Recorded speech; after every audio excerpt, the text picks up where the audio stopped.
Welcome to SoulShare, a conversation focused on love, intimacy, vulnerability, and emotional intelligence.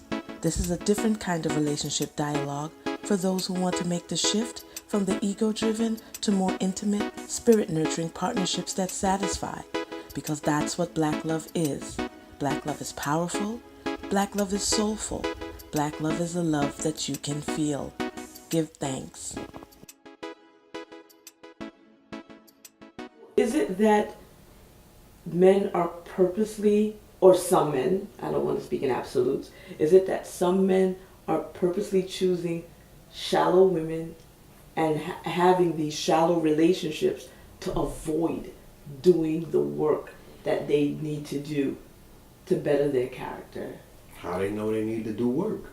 Suppose they think that, I know some men that just don't care about nothing. Mm-hmm. You understand what I'm telling you? Yeah. What we talking about here is irrelevant. Mm-hmm. They chasing paper and they chasing women. Mm-hmm. And they good with that. They ain't looking to elevate their mind. They not looking for no deeper love. The love is in the paper. And the love is in the other P. You understand what I'm saying? That's where they find love. They not thinking about nothing else. Wow. So, I get it. And then there's some that, they want to, you got to come from a different place, man. Family is big. Like when you was mentioning the village earlier, it's great initially. Mm-hmm. Until it's like the mother bird. You got to fly. Mm-hmm. I can't do that for you. You got to do that. Mm-hmm. So the initial nurturing is important. And a lot of times we don't get that. And it's no bagging on the woman or the man, but it's just an unfortunate situation for most. Mm-hmm. We don't all have I know people that have their mothers and fathers in the house and they still emotionally wrecked. Mm-hmm. So it don't have to be, you need to have both parents in the house, but that's always a good start, mm-hmm.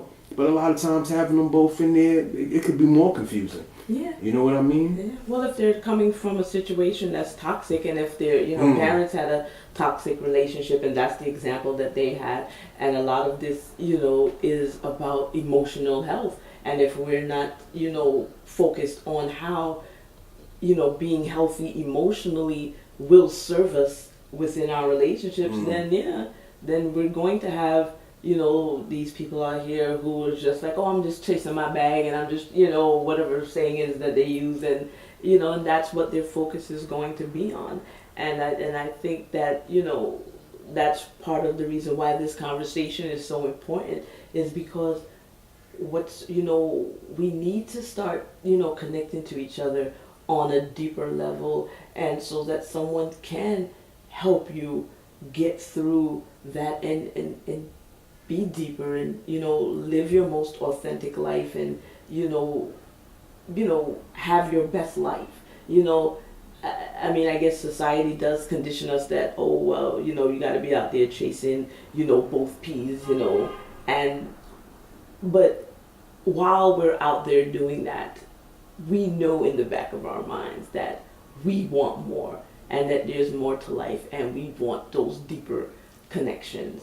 So I think it's time that, we start to have those conversations and let people know that it's okay to want something a little bit deeper. And there's nothing wrong with, softening up. And, men, they don't have to always be in warrior mode. And I believe that, they have to find that woman that brings them balance and brings them peace. So you have to get that soft and feminine woman who's going to, bring down your guards and help you come out of warrior mode and give you that nurturing that you may not necessarily have received, in your childhood. So that's where our roles as women, where we have to use our femininity to balance his masculinity. And we have to start to teach those things and, and let men know that it's okay. You know what I mean? It's okay to get in touch with your feminine side and know when to, tap into your feminine energy and when to utilize your masculine energy. As the same for women, because, a lot of our women, we also have a lot of masculine energy because we're forced to go into that and step into those roles, and we're forced to, play up, those energies as well. And we may not necessarily want to do that. You know what I mean? We want to go back and, to our feminine side, and, we don't want to be hard all the time. We want to relax that. So we want a man who's going to also, balance those things out for us, and vice versa. So you don't think that should, be the ultimate goal, and we should, stop, with the chasing the peas. I mean, we always say that even for women, peas is still paper, paid vacation, and need the pea. So it's peas for everybody across the board, right? Yeah, absolutely. But there's another P, right? That you kind of mentioned, peace, right? Yes. And that's kind of what we should be looking, and we're supposed to find peace in each other. That's really what it's about. Correct. The peace together, peaceful moment, peaceful time, peace of mind, just peace. Exactly. Like it ain't like I said, it ain't gotta be nothing. It ain't nothing cosmic. Well, let me not say it's not cosmic, but let's start with plankton on Earth, and then we'll deal with everything else as it grows. You know what I mean? Because you can't eat until it's ripe. So we take the peace the best way we can. And we got a lot of growing. Like we only been out of some real treacherous situations for like a century and a half. So we not as grown as we think we are. We still kids out here, even in our adult form. So we still got a lot of growing to do, man. And it's gonna take some time, but at least, what we should be fighting for is still being in a position where we can still grow, as opposed to being thrown back 150 years before we even got a chance to really see what we can accomplish when we get to that point. Because we live in a weird society, and a lot of times we don't even know when we being bamboozled. Like we don't know when we think that what's going on over here is what it's about, and behind the scenes it's something completely different. So it's hard out here. It's hard for everybody. Yeah. Men, women, it's hard for the kids. And they starting to see things. Just because of social media, they seeing things at light speed, literally. You know what I mean? The minute you think of it, you could put it on your device, and you could send it out globally. Everybody know what you think about. They stealing our thoughts, they stealing our ideas, moment by moment. You know what I mean?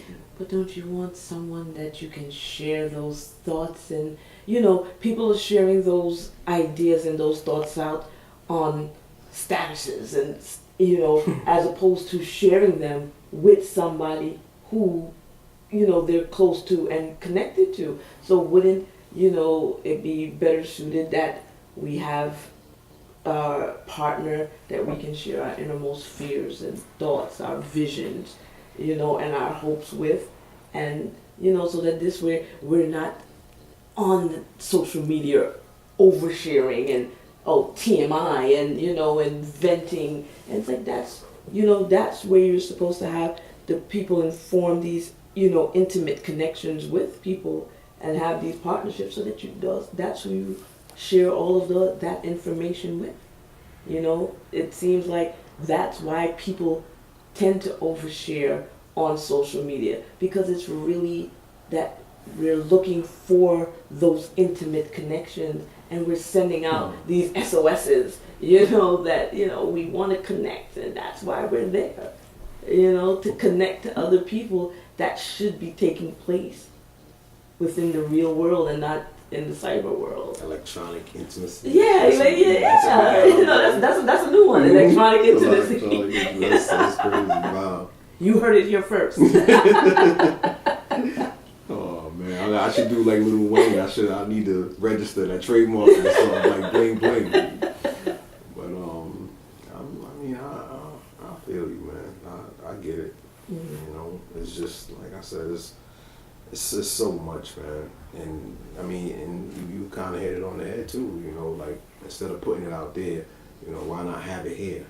But putting it out there is the thing. You know what I mean? Like nobody's even looking at it like it's a disconnect for for humans. I am connecting, you know, digitally, but I'm connected. You know, we connected. You know what I mean? I hear my man, yo, what's good? I see you in an hour. We connecting. How's she doing? The only thing you're connected to is the Wi-Fi, but you're not connected to me. Man, so you know, you go out and everybody.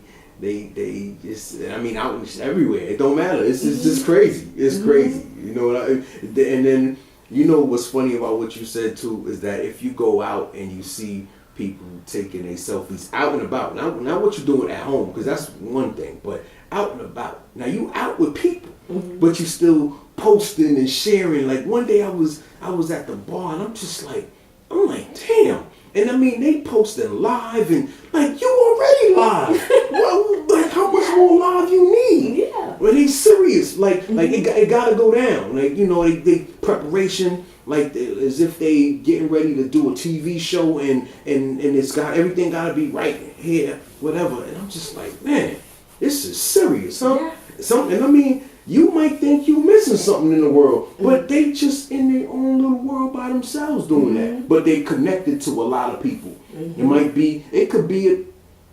I mean, I've seen some pages where it's as much as 100,000 followers, 200, 1 million followers. So when you got that many people watching you, how could you not have your stuff together? You know, that's a lot of likes. You know. So, I mean, what you gonna do? And then, you know, for the kids, you know, the other day one of my daughters was like, she said, yeah, Dad, I got like 49 likes. I was like, is that good? She was like, yeah, that's great. I was like, okay, well, I guess that's great, you know, I'm happy for you. You know, I said, just don't make that your thing. Like, don't chase the likes. Yeah. You know what I mean? I said, somebody might hit it by mistake, you know? So don't make that everything, you know? It's true. I've scrolled and hit a like or two. Yeah. I mean, I took it back. My likes have to be authentic. So if I accidentally hit a like that I really did not, I will take it back. Oh, man. That's